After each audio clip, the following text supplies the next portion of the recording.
rumahnya yang tidak sibuk. Jadi ala kulli hal, semoga majelis ini bisa kita menjadi sumber manfaat dan faidah bagi saya dan bagi kita semua. Malam hari ini pembahasan kita adalah tentang persiapan Ramadan, sebagaimana yang sekarang kita rasakan. Kita senantiasa butuh untuk membahas tentang persiapan Ramadan, tetapi secara spesifik insya Allah tentang tadabbur Al-Quran di bulan Ramadan. Namun sebagai pengantar kita sebutkan beberapa hal para hadirin sekalian. Allah Subhanahu wa taala telah memberikan kepada kita semua secara khusus umat Islam nikmat yang sangat banyak. Yang salah satu nikmat tersebut adalah diberikan yang namanya musim-musim kebaikan. Musim-musim kebaikan adalah waktu-waktu yang meskipun singkat tetapi bisa bermanfaat banyak, yang di dalamnya kita bisa meraup pahala yang sangat besar. Adanya musim-musim kebaikan inilah yang menjadi salah satu sebab keunggulan umat Nabi Muhammad SAW dibanding umat-umat terdahulu. Sebagai contoh yang paling jelas, misalnya umat Nabi Nuh alaihi salam diberikan umur yang sangat panjang. Sebagaimana kita ketahui, umur Nabi Nuh sendiri sangat panjang. Tetapi meski demikian panjang umur yang diberikan oleh Allah, tetapi pada akhirnya umat Islam, umat Nabi Muhammad SAW dengan umur yang relatif sangat pendek tetap akan mengungguli umat-umat tersebut. Salah satu sebabnya adalah adanya yang disebut dengan musim-musim kebaikan, yang mana ketika seorang hamba meskipun umurnya pendek tetapi bisa memanfaatkan musim-musim kebaikan tersebut, maka dia bisa meraup pahala yang berlipat ganda. Salah satu musim kebaikan tersebut telah berlalu, bulan Rajab, bulan yang lalu baru saja kita lewati. Kemudian di hadapan kita lagi akan datang musim kebaikan yang sangat besar, bahkan boleh dikatakan puncak terbesar dari musim kebaikan dalam setahun, yaitu bulan Ramadan. Sebagaimana sudah kita sama-sama pahami bersama tentang kemuliaan bulan Ramadan. Maka para ulama menyikapi bulan Sya'ban yang kita sedang berada di dalamnya sebagai muqaddimah atau pendahuluan untuk memasuki bulan Ramadan. Bulan Sya'ban memang bukan bulan haram seperti bulan Rajab, tetapi karena dia mendahului bulan Ramadan, maka diperlakukan istimewa juga oleh para salaf, para ulama kita, dikarenakan dia adalah muqaddimah terhadap bulan Ramadan. Maka hal-hal yang kita cita-citakan, kita sudah rencanakan untuk gapai secara maksimal di bulan Ramadan, maka kita sudah harus persiapkan sejak dahulu sebenarnya, tetapi lebih khusus lagi sejak bulan Rajab, dan lebih khusus lagi sejak bulan Sya'ban yang kita sekarang berada di dalamnya. Maka supaya kita punya, atau sebelum itu maka kita katakan tidak tepat kalau ada di antara kita yang mengatakan saya punya cita-cita beribadah segini dan segitu di bulan Ramadan, tapi nanti baru saya mulai kalau sudah malam pertama atau hari pertama. Ya sekarang kita berleha-leha dulu, bersantai-santai dulu, nanti di hari pertama baru kita gas, baru ditancap gasnya. Atau yang lebih parah lagi kalau dikatakan waliyahzubillah, mengatakan bulan Ramadan itu bulan suci, maka kita puas-puaskan diri bermaksiat di bulan Sya'ban dan saya akan bertobat nanti di bulan Ramadan, waliyahzubillah. Kita harus pahami para jamaah, bapak-bapak dan ikhwas sekalian, bahwa persoalan ibadah adalah bagian dari taufik dari Allah Subhanahu wa taala.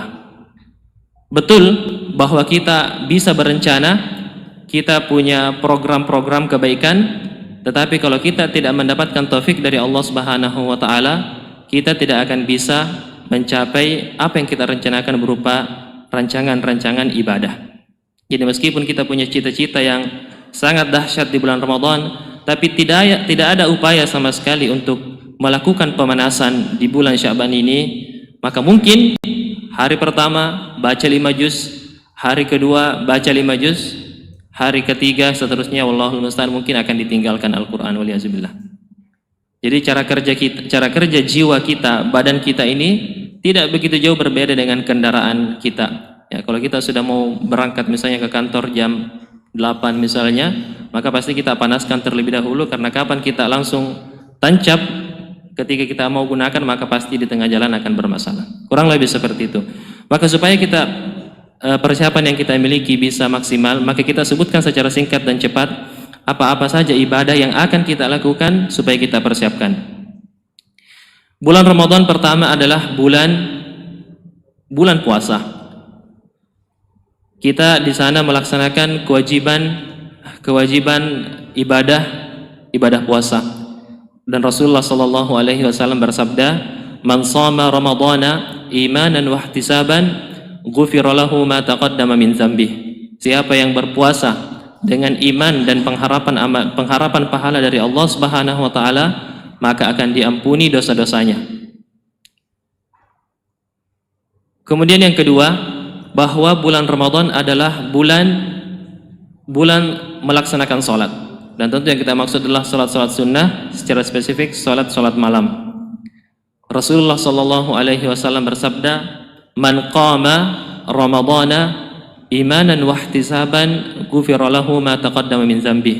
Siapa yang melaksanakan ibadah salat, mendirikan salat di bulan Ramadan dalam rangka iman dan pengharapan pahala kepada Allah Subhanahu wa taala, maka akan diampuni dosa-dosanya yang telah lalu.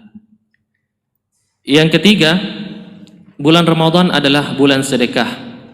Ibnu Abbas radhiyallahu taala anhuma menuturkan bahwa Rasulullah adalah manusia yang paling dermawan. Kemudian beliau menambahkan bahwa beliau mencapai puncak kedermawanannya adalah ketika memasuki bulan Ramadan. Yang keempat, bulan Ramadan adalah bulan berdoa. Sepanjang tahun kita bisa berdoa, di setiap saat kita bisa berdoa, tetapi puncak kesempatan paling emas kita bisa diijabah doanya oleh Allah Subhanahu wa taala adalah ketika kita berpuasa di bulan Ramadan atau di bulan Ramadan secara umum. Dan yang kelima, yang terakhir, bulan Ramadan adalah bulan Al-Qur'an. Bulan Ramadan adalah bulan Al-Qur'an, yaitu bulan diturunkannya Al-Qur'an kepada Nabi Muhammad sallallahu alaihi wasallam, dan maka semestinya menjadi bulan yang menjadi puncak interaksi kita dengan Al-Qur'an.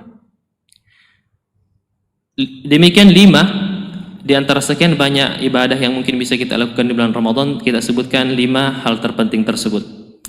Lantas bagaimana bisa meraihnya dengan maksimal? Ada 4 poin lagi. Yang pertama adalah kita mempersiapkan diri memasuki bulan Ramadan dengan cara memperbanyak taubat kepada Allah Subhanahu wa taala. Memperbanyak taubat kepada Allah Subhanahu wa taala. Ibnu Mas'ud radhiyallahu taala anhu pernah didatangi dan ditanyakan, saya tidak bisa puasa sunnah di siang hari dan tidak bisa bangun sholat tahajud di malam hari. Maka apa kata Ibnu Mas'ud radhiyallahu taala anhu? Qayyadatka zunubuka. Engkau dikekang oleh dosa-dosamu sendiri, waliyazubillah. Maka sekali lagi sudah kita sebutkan sebelumnya bahwa terkadang kita sudah punya rencana yang matang untuk beribadah, khususnya ibadah sunnah. Kita punya target-target harian bacaan Al-Quran, kita punya target-target berpuasa berapa kali sebulan, punya target-target sedekah. Secara hitungan matematika, secara hitung-hitungan logika manusia kita, maka kita katakan kita bisa mencapainya, kita bisa melakukannya. Namun toh pada akhirnya berapa yang bisa kita lakukan? Kebanyakannya sangat minim bisa kita capai. Apa sebabnya? Bukan karena rencana kita kurang matang, tetapi hati kita dipenuhi oleh dosa-dosa sehingga menghalangi taufik dari Allah Subhanahu wa taala. Sebagaimana misalnya kata Kata Utsman bin Affan, seandainya hati kita bersih, maka dia tidak akan pernah kenyang dari kitabullah. Seandainya hati kita, law tahurat qulubuna lama syabi'at min kalami rabbina aw kama qala. Seandainya hati kita bersih, maka dia tidak akan kenyang dari kitabullah. Dan kita sadari bahwa ketika kita membuka Al-Quran, kita sebenarnya tidak betul-betul capek duduk. Kita sebenarnya tidak betul-betul mengantuk. Kita sebenarnya tidak betul-betul kesulitan secara fisik. Tetapi apa yang terjadi? Kita jemu, kita bosan, kita malas. Kenapa?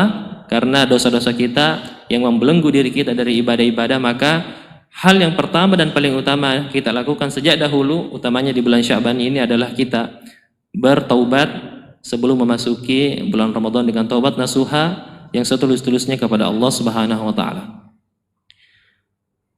Yang kedua, para jamaah sekalian, adalah dengan mempelajari ilmu-ilmu tentang ibadah-ibadah yang sudah kita sebutkan tadi. Fikih tentang puasa, fikih tentang sedekah, fikih tentang tarawih, fikih tentang berdoa, dan seterusnya, yang alhamdulillah di zaman kita sekarang ini tidak lagi ada alasan untuk tidak mengetahui hal-hal yang seperti itu. Daurah-daurah seperti misalnya di tempat kita ada penataran seputar Ramadan, belum lagi kajian-kajian online, buku-buku Islami sangat tersebar begitu banyak, maka tidak semestinya menjadi alasan bagi kita untuk tidak mengetahui hal-hal mendasar yang kita butuhkan tentang fikih dari ibadah-ibadah tersebut. Yang ketiga adalah membiasakan, ya, membiasakan ibadah-ibadah yang sudah kita sebutkan tadi. Mirip yang kita sudah sebutkan juga tadi, bahwa tidak boleh kita berpandangan bahwa saya mau puas-puas santai, saya mau puas-puas maksiat di bulan ini, waliyazbillah, nanti baru ditancap gasnya kalau sudah di hari pertama di bulan Ramadan. Tidak bisa bekerja seperti itu. Jiwa dan badan kita ini para jamaah sekalian, yang benar kita harus latihan sejak sekarang. Berbicara tentang puasa, maka Aisyah radhiyallahu taala anha berkata, bulan Sya'ban adalah bulan yang paling banyak Rasulullah sallallahu alaihi wasallam berpuasa sunnah. Artinya paling banyak berpuasa dalam sebulan setelah bulan Ramadan. Artinya tentu Nabi berpuasa Ramadan full. Kemudian bulan selain bulan Ramadan yang paling banyak Nabi berpuasa sehingga seakan-akan tidak ada hari beliau berbuka adalah di bulan Sya'ban. Maka kalau kita misalnya termasuk yang selama ini mungkin belum berpuasa sunnah, maka paling tidak kita mulai berlatih puasa Senin dan Kamis misalnya.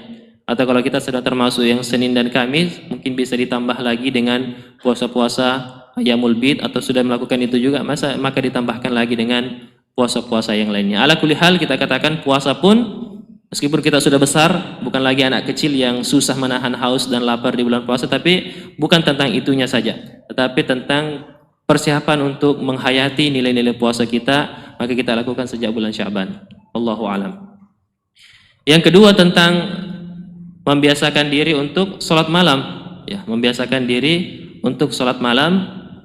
Jangan sampai kita alih-alih untuk meraih kehusyuan sholat tarawih di belakang imam-imam, malah ternyata kita mungkin malah mengantuk, waliyazbillah, wallahul musta'an. Kebanyakannya mengantuk, kebanyakannya hanya menghayal. Kenapa? Karena belum membiasakan diri untuk melaksanakan sholat-sholat sunnah, apalagi sholat-sholat sunnah yang panjang. Maka sejak sekarang, belum terlambat, masih ada 1 atau 2 minggu lagi, kita bisa membiasakan diri untuk menghidupkan malam-malam kita, meskipun dengan beberapa rakaat saja, sholat witir atau sholat tahajud dengan beberapa rakaat. Jadi demikian pula membiasakan diri bersedekah, kemudian membiasakan diri untuk berdoa kepada Allah Subhanahu wa taala, dan membiasakan diri untuk memperbanyak tilawah dan mentadaburi Al-Qur'an sebelum memasuki bulan Ramadan. Jadi demikian para jamaah sekalian, 4 hal yang perlu kita untuk lakukan sejak sekarang dan sangat mendesak untuk kita lakukan sekarang demi mencapai bulan Ramadan yang maksimal. Kita ulangi, yang pertama adalah banyak bertaubat kepada Allah Subhanahu wa taala, dan yang kedua adalah mempelajari ilmu fikih tentang ibadah-ibadah Ramadan.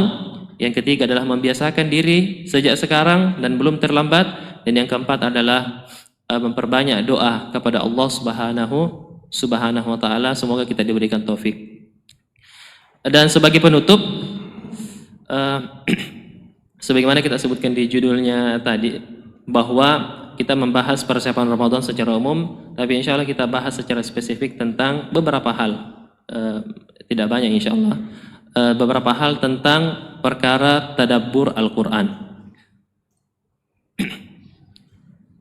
Para jamaah sekalian, tadabbur Al-Quran harus kita berikan perhatian, sebab apalagi kita sekarang akan memasuki bulan Ramadan. Kita katakan bulan Ramadan adalah bulan Al-Quran. Kalau kita tidak memberikan perhatian kepada Al-Quran, tidak ada upaya untuk memperbaiki tadabbur kita terhadap Al-Quran di bulan Al-Quran, maka kita katakan kapan lagi, di mana lagi, dan bagaimana lagi kita bisa membangun hubungan kita dengan Al-Quran. Allah Subhanahu wa taala berfirman di 4 tempat, di 4 ayat di dalam Al-Quran tentang perintah tadabbur. Kalau menurut urutan mushaf, pertama Allah Subhanahu wa taala berfirman di dalam surah An-Nisa, "Afala yatadabbaruna al-Qur'an walau kana min 'indi ghairillahi lawajadu fihi ikhtilafan katsira." Apakah mereka tidak mentadabburi Al-Qur'an? Seandainya Al-Qur'an itu bukan dari sisi Allah, seandainya Al-Qur'an itu bukan dari sisi Allah Subhanahu wa taala, pastilah mereka akan menemukan kontradiksi yang sangat banyak di dalamnya. Itu ayat yang pertama. Yang kedua, Allah Subhanahu wa taala berfirman di dalam surat Al-Mu'minun, "Afalam yaddabbarul qawla am ja'ahum ma lam ya'ti aba'ahumul awwalin?" Apakah mereka tidak mentadabburi al-qaul? Dan al-qaul yang dimaksud di dalam ayat ini adalah Al-Qur'an itu sendiri. Apakah mereka tidak mentadabburi al-qaul Al-Qur'an tersebut? Ayat yang ketiga di dalam surat Muhammad. Di dalam surat Muhammad, Allah Subhanahu wa taala berfirman, "Afala yatadabbarunal Qur'an am ala qulubin aqfaluha?" Mengapa mereka tidak mentadabburi Al-Qur'an? Ataukah di dalam hati mereka terdapat gembok-gembok atau kunci-kunci? Artinya orang yang tidak mentadabburi Al-Qur'an adalah orang yang telah terkunci hatinya. Dan yang terakhir Allah Subhanahu wa taala berfirman di dalam surah Shad, "Kitabun anzalnahu ilaika mubarak liyadabbaru ayatihi wa liyatadzakkara ulul albab." Kitab Al-Qur'an ini adalah kitab yang penuh berkah yang diturunkan, tujuannya untuk apa? Liyadabbaru ayatihi, adalah untuk ditadabburi ayat-ayatnya, wa liyatadzakkara ulul albab, dan untuk dijadikan pelajaran oleh orang-orang yang punya pemikiran. Sekali lagi kita perhatikan ayat-ayatnya di mana tadi para ikhwah sekalian? Surah An-Nisa, di surah apa lagi? Al-Mu'minun, Shad, dan surat Muhammad. Kalau kita sedikit menelusuri ayat-ayat tersebut, maka kita akan dapati bahwa sebenarnya 4 ayat tersebut berbicara kepada orang-orang kafir dan orang-orang munafik. Ayat-ayat tersebut, perintah tadabbur sebenarnya mengarah langsung kepada sasaran utamanya adalah orang-orang kafir dan orang-orang munafik.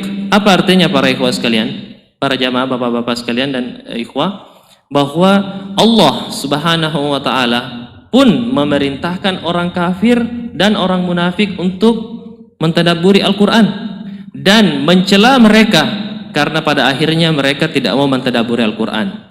Kalau orang kafir, kalau orang munafik dicela habis-habisan oleh Allah Subhanahu wa taala karena tidak mau mentadabburi Al-Qur'an, maka bagaimana lagi dengan kita-kita ini yang mengaku beriman kepada Allah dan beriman kepada Al-Qur'an, waliyazillahu musta'an. Sekali lagi, kalau orang kafir dan munafik saja dicela oleh Allah karena tidak mau mentadabburi Al-Qur'an, maka bagaimana lagi kita-kita ini yang mengaku beriman kepada Allah dan kepada kalamnya, tetapi tidak pernah ada upaya untuk memperbaiki kualitas tadabbur kita terhadap Al-Qur'an. Itu yang pertama.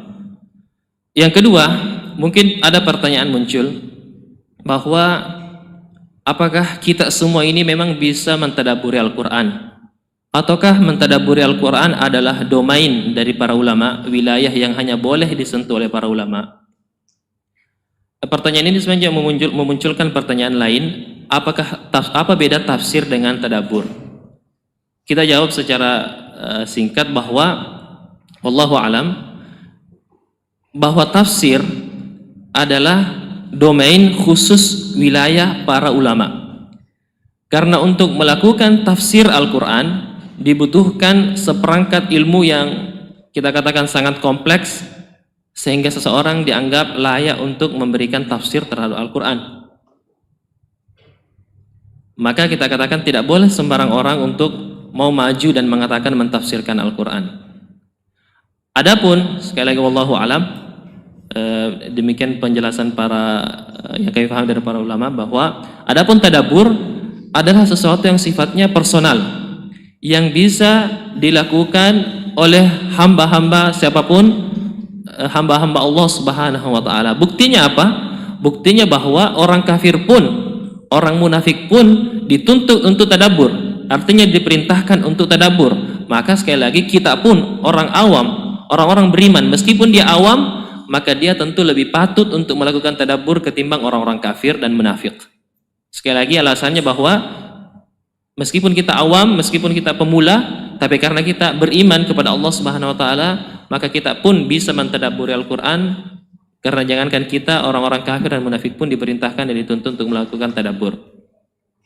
Akan tetapi yang sangat juga penting untuk disebutkan dalam hal ini para ikhwah sekalian, tafsir dan tadabbur meskipun kita katakan domainnya berbeda, tetap tidak boleh dipisahkan satu sama lain. Kapan kita melakukan tafsir tapi tidak enggan melakukan tadabbur, maka kita katakan sebuah kekurangan. Sebaliknya, kapan kita melakukan tadabbur tanpa ada kaitan sama sekali dengan tafsir, maka juga adalah sebuah musibah. Sebagai contoh, ketika kita melakukan tafsir tapi tidak punya perhatian terhadap tadabbur, maka kita akan mengesankan bahwa Al-Quran ini nilai-nilainya tidak begitu hidup, tidak begitu relevan. Apalagi misalnya kita yang datang belakangan ini di akhir zaman atau zaman yang sangat jauh dari Nabi SAW. Dalam artian apa? Kalau kita berbicara tafsir, maka sebenarnya tafsir Al-Quran sudah selesai. Apalagi yang kita mau tafsirkan dari juz 1 sampai terakhir Al-Fatihah sampai An-Nas sudah selesai ditafsirkan oleh para ulama. Silahkan rujuk buku-buku mereka, kitab-kitab mereka, tafsir yang sangat besar, misalnya tafsir Tabari, kemudian tafsir Induk Ibnu Katsir, tafsir Al-Alusi. Kemudian mau fokus persoalan bahasanya, tafsir Ibnu Ashur, At-Tahrir wa Tanwir, Az-Zamakhsyari. Sudah selesai. Kalau kita mau mengatakan tafsir saja dan tidak ada tadabbur, maka kita katakan sudah, kita orang-orang belakangan ini tidak punya lagi hubungan dengan Al-Quran, karena persoalan tafsir sudah selesai dilakukan oleh para ulama. Dan kalau kita mengatakan itu sudah selesai, maka seakan-akan Al-Quran ini tidak lagi hidup, tidak lagi begitu relevan dengan kehidupan kita. Yang membuat Al-Quran ini relevan selalu dengan kehidupan kita, meskipun keadaan selalu berubah, adalah kita melakukan tadabbur terhadap ayat-ayat tersebut. Karena kapan kita melakukan tadabbur, di zaman yang berbeda, di tempat yang berbeda, meskipun tafsirnya sudah selesai, selalu ada nilai-nilai baru, selalu ada pelajaran-pelajaran baru yang bisa kita kaitkan dengan personal, dengan kehidupan pribadi kita yang sangat berbeda dengan kehidupan orang-orang yang ada di sekitar kita. Sekali lagi, dengan tadabbur, Al-Quran akan semakin terasa hidup di dalam diri kita dan kita tidak mencukupkan diri dengan tafsir.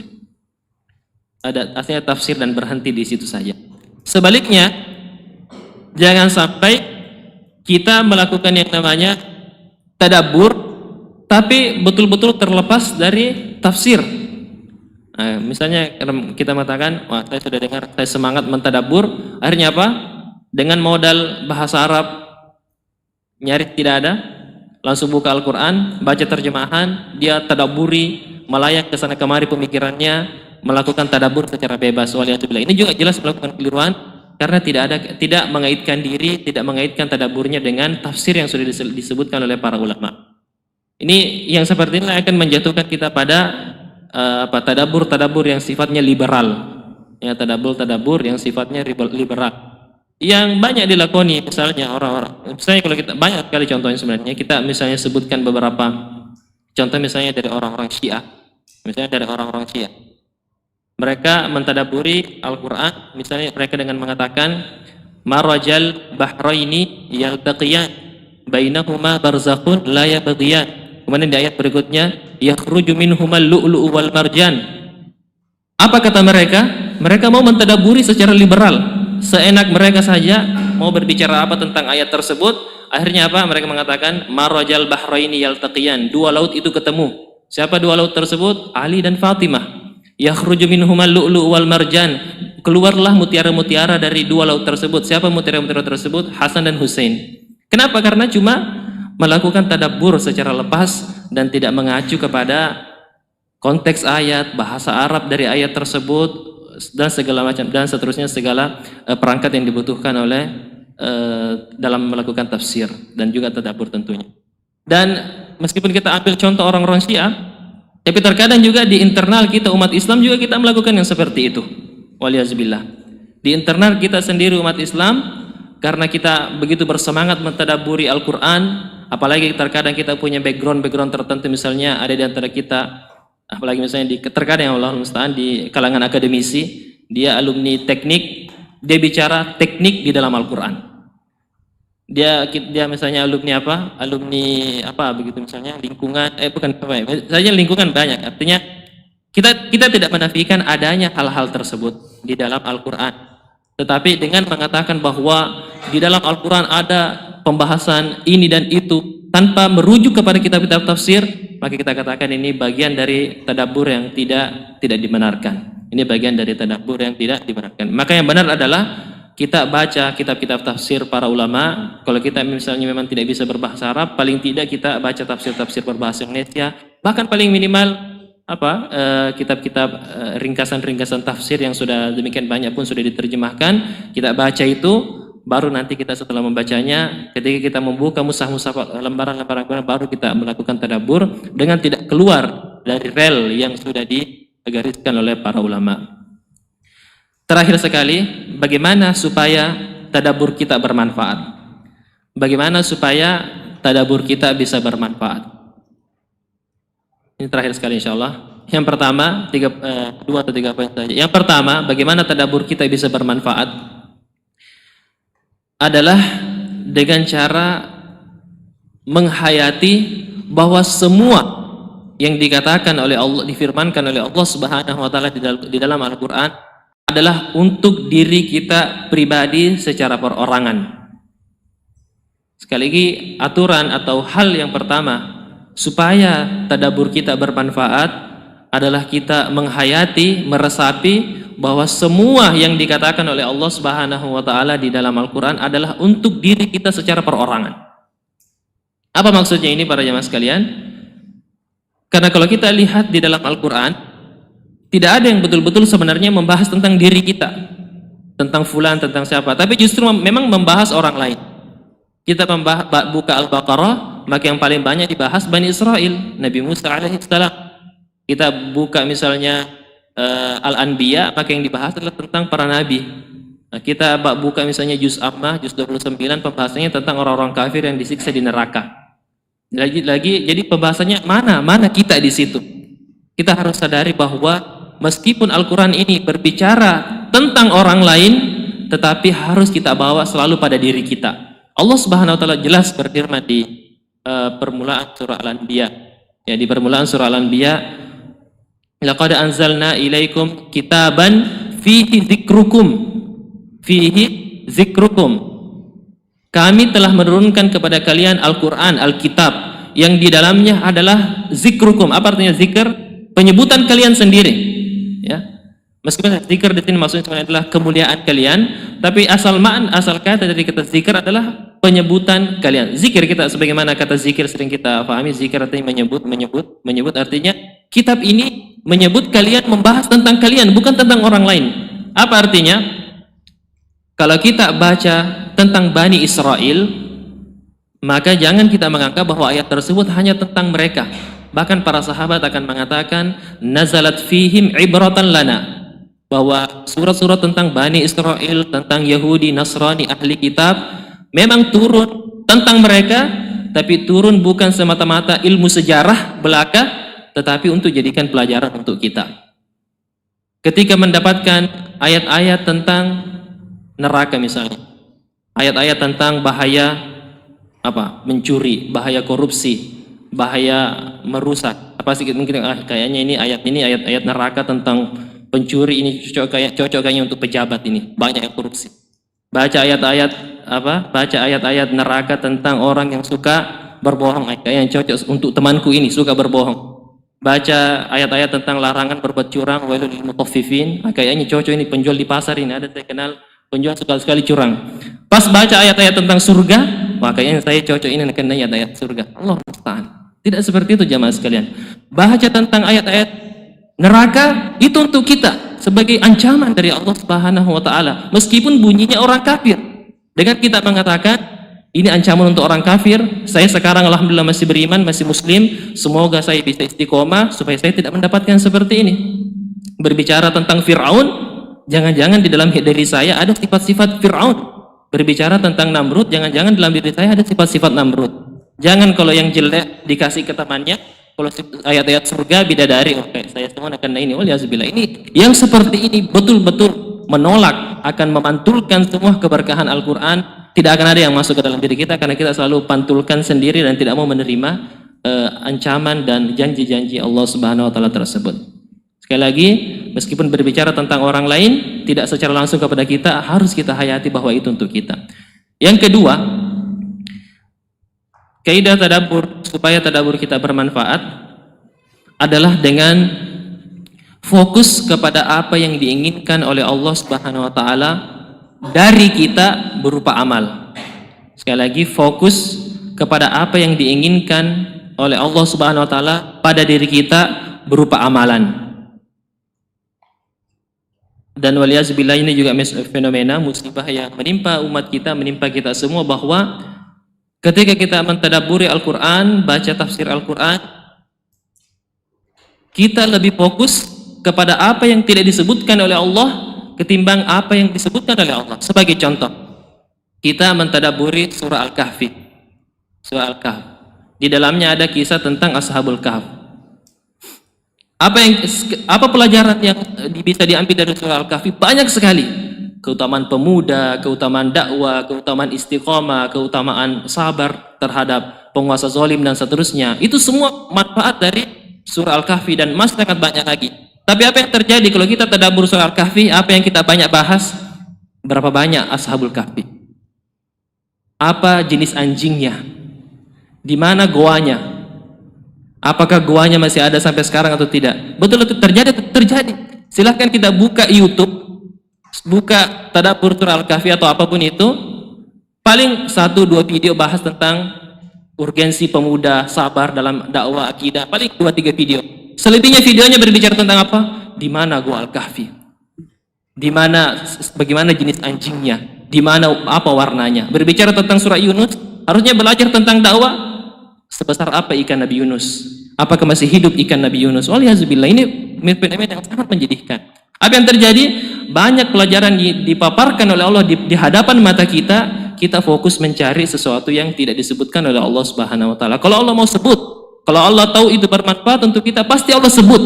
Tapi Allah rahasiakan karena tahu bahwa itu tidak bermanfaat bagi kita untuk kita pelajari. Adapun yang bermanfaat untuk kita pelajari, untuk kita amalkan, semua sudah lengkap disebutkan oleh Allah, Subhanahu wa taala. Jadi kedua di antara sekian banyak kaidah yang bisa kita sebutkan, semoga tadabbur kita bermanfaat. Apa itu? Yang pertama, kita bawa semua makna-makna Al-Quran tersebut untuk diri kita secara perorangan.